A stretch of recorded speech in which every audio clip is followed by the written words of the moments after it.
Niner Fan Man here, aka Ronbo. Listen, are you happy with what you've seen with the preseason so far? Yeah, Uh,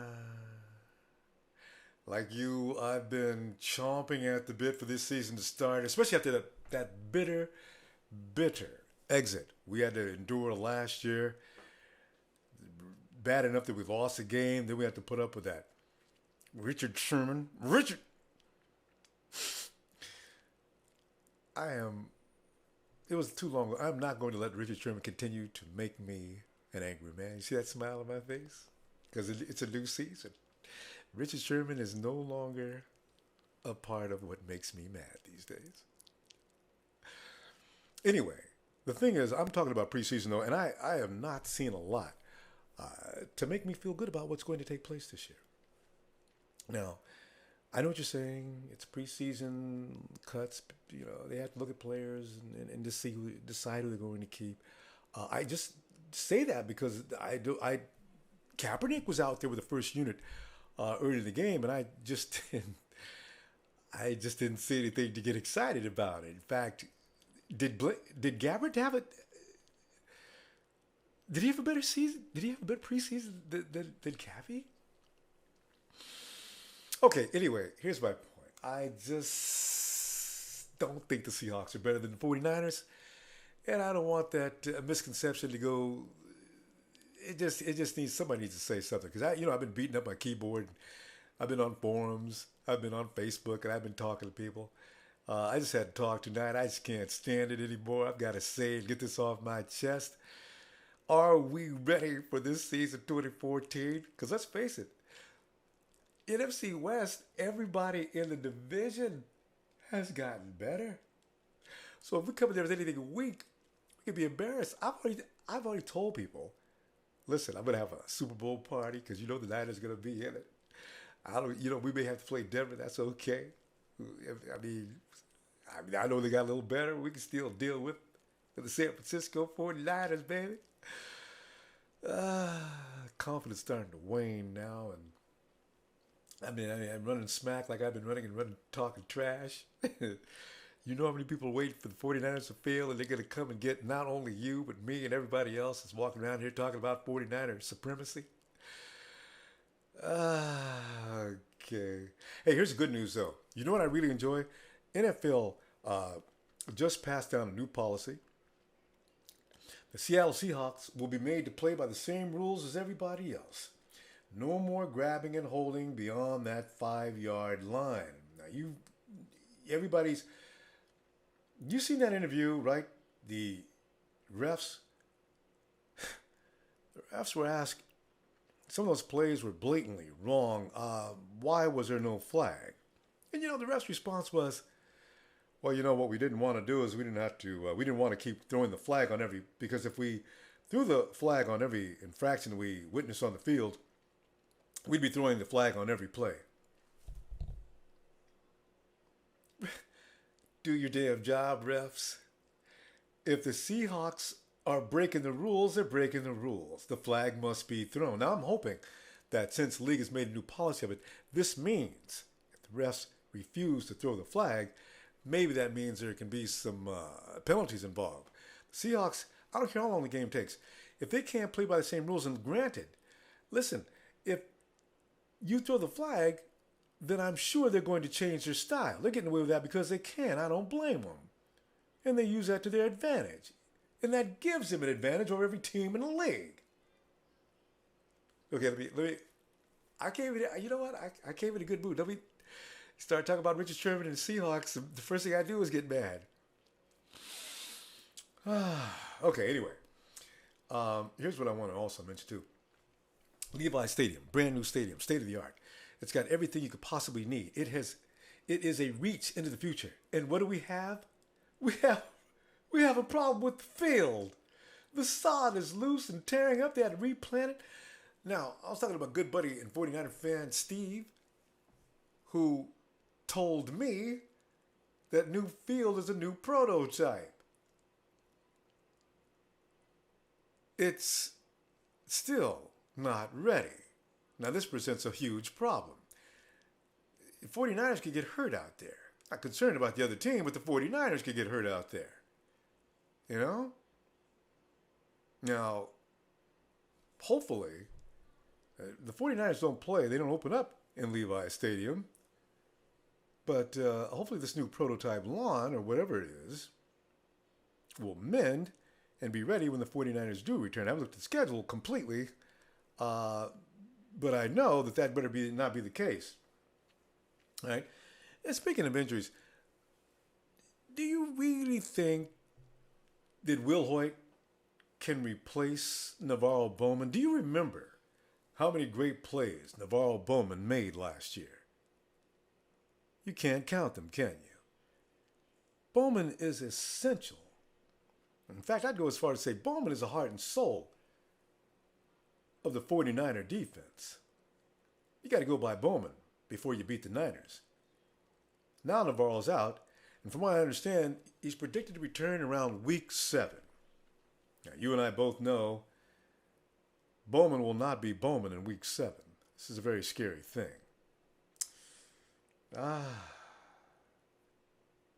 Michael Wilhoit. Let me run this by you. I just want to know your don't crucify me for this, but I'm thinking Chris Borland should be on that field. I understand he's a rookie, and baptizing him by fire is probably not Harbaugh's way of doing things. They're going to bring him along slowly, but that boy's got some skills. Ooh, he's got some skills. Did you see him last? I understand he was playing for second and third tier talent, but still, you can see his instincts are right. He's got that kind of mindset that I like in a linebacker. And he's got speed. I think he's going to be special. You know, he's got a little seasoning to get, maybe. He lost Glenn Dorsey right at the beginning of the season, which was already a bad thing. Another key element in the 49er defense. And then you got Antoine Bethea. Now, a secondary that's already suspect. And you and I both know that secondary is in trouble. You can pass all day on that 49er secondary right now. Now, I'm hoping they've made some adjustments during the course of last week and this week. I am real concerned about that. And with that said, Aldon Smith. Wait, I'm here. It's week 1. Let me keep smiling. You know Aldon Smith means to me. Listen, when we pick up players, and I think Aldon had some issues back in college. If maybe when Trent brings some of these ball players to the 49ers, and you know that they've got behavioral issues, why don't you maybe bring their mom? Bring mom along with them, and maybe put in the contract your mama has to stay with you for the first 2 seasons. And this way we know she'll make you behave. Aldon Smith, how many charges? And now with the legislation being passed down, I think he's already got he needs one more time, and he'll be suspended. He'll have to petition his way to get back in the league. Am I right on that? I think so. All right. And then you got Ray McDonald. I'm not going to lose it. I'm not going to lose it. Not this week. I'm not going to lose it. Ray McDonald, you had to put your hands on your lady and she's pregnant. Ray McDonald sitting around telling people when the truth comes out. Ray, the truth, what is the truth going to be? I'm thinking his wife's not going to press charges on him, but only because she doesn't want him to get suspended. 49ers, if you have the need to put your hands on somebody, get in your car, or maybe jump a flight, fly to Seattle and find out where Richard Sherman's hanging out. Go in and just knock him the hell out. If you need to hit somebody, hit a Seattle Seahawk. Keep your hands off your ladies. Why is it so? Do you know? And you probably already know this by now. The 49ers. Let me quote Chuck Noll. This is years ago, back when the Oakland Raiders were the scariest team in football when it came to playing defense. Names like Jack Tatum. Tatum used to hit the Steelers so hard that it prompted Chuck to say things like, because he couldn't get the flags that he wanted back then, It prompted him to say things like, the Oakland Raiders represent a criminal element in football. And now the same thing can be said about the San Francisco 49ers, who also represent a criminal element in the NFL. Not for their on-field performances, but what they do off the field. Does that make any sense? 32 arrests. That leads the league for the last, since 2012. No other team has had people down at the police station more than the 49ers. That has to stop. And now the league is making sure that it stops. You do anything, any domestic violence now, or any domestic altercation whatsoever, and you will first lose 6 games, which hurts your team, of course, and then you'll have to petition your way to get back in the league. Does that make any sense to anybody? Well, the defense we're going to throw on the field this year, the 49ers absolutely are not the same team. Everybody got better. NFC West is the toughest division to play in the league, and we are going in crippled.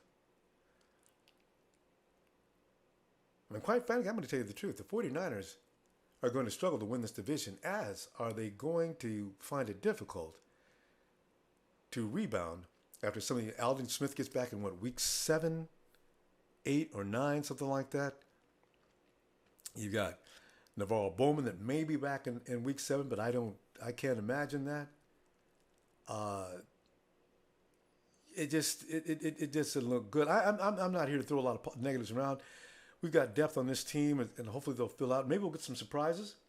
I'm certainly hoping so. But right now, I can't imagine it. All right? I'm seeing the 49ers as being a team. Also, you know what? Here's the thing. Let me leave defense for just a moment alone. Offense. Where was the West Coast offense even invented?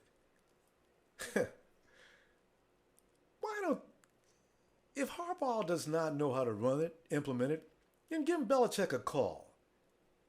Have him explain to you some of the fine principles of an offense that Bill Walsh built a legacy that should be at least emulated in some fashion. I got Carlos Hyde and Frank Gore. I could put them in the same backfield. What would linebackers do if they don't know, I got Hyde punishing you this way, I got Gore, and Gore would be awesome. You set him out on a screen here and there. Let him get the ball, and you know how good he is after he gets the ball and what he can do. The 49ers would be unstoppable, because as it is now, linebackers just pin their ears back and they come at the 49ers, and 49ers, with smash mouth football, dare you to come and get them. It's not always a good idea and unnecessary, and I think the 49ers could make a defense guess a little bit more. It would help. Just say it, okay? Can we change things around? And who believes, okay, we don't have a deep threat. Cappy does not have a Jerry Rice. Bolden, but you look at Vernon Davis, you look at Antoine Bolden, you've got Michael Crabtree. This is one of the best receiving corps in the league. And I think the bad thing about it is Vernon Davis is a deep threat, but from a tight end position, that's not an ideal situation for him. He gets downfield, yes. But I want to see Bolden or Crabtree take a break on some of those plays. On second down, let's see if we can air that ball out. Third and long or whatever. All right, now you go to your clutch receivers in Bolden and Crabtree. This is not rocket science. Coach Harbaugh, do it. As it is, we're in trouble. And I'll tell you how much trouble we're in, too. Week 1, we travel to Dallas, Texas. Tony Romo is one of the best and most efficient passers in the league. He does not get enough credit, only because of the fact that the boys' win-loss record is just not that good. But Tony Romo will cut a suspect secondary defense up like a surgeon. We're going into Dallas with the 49ers secondary that is definitely suspect. Romo's going to have a field day. You know that, don't you? The only way the Niners are going to beat Tony Romo and the Dallas Cowboys this week is if Cappy and the offense can keep Romo off the field. That's it. Don't. I'm just not being delusional. If Romo has too many opportunities to throw the ball, we're in deep trouble. God help us. I'll see you after next week's game, and we'll talk about this. Go Niners. I still love you.